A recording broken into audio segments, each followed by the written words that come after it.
Jesse, I want to ask you a question that I know is on the minds of so many of us that have read your book, that are thinking about the question of how many more mass graves are we going to cover that are yet more evidence of a multi-generational policy in which we find ourselves complicit.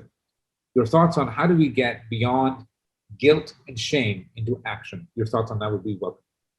Yeah. So, I mean, in terms of how many graves, lots is the answer.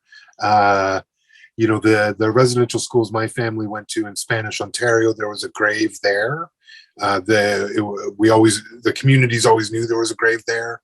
I think the last numbers I saw were 40, but I think that's probably low in terms of the children that were buried there.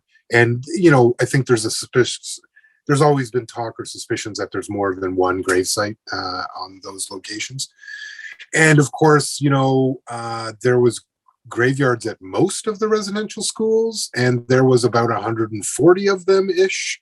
So, in terms of folks can do the math on what this might look like, although I'm not sure the math matters.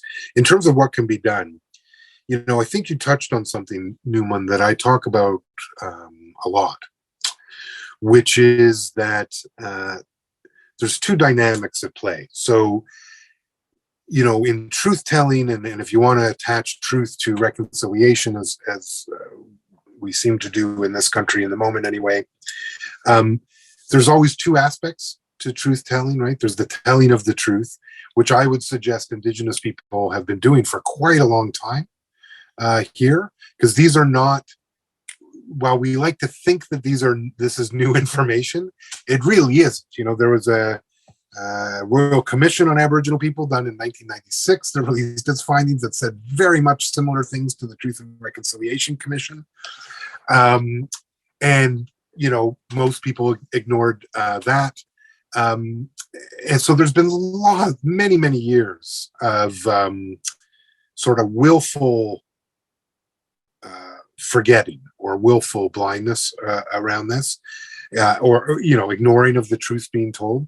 So there's that, and I would suggest that's still going on, in that truths need to keep being told. The second part of truth is acceptance.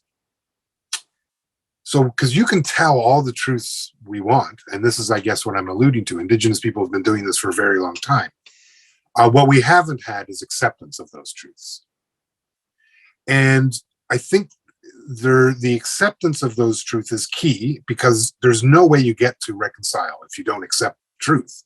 It's only when we accept the truth being told that we can agree we're coming from the same place. So we're moving forward from the same ground. So it's really key to the process, is accepting that all of this is true. And if we're honest with ourselves in this moment, Canada hasn't, as a place, as a thing, hasn't accepted these truths.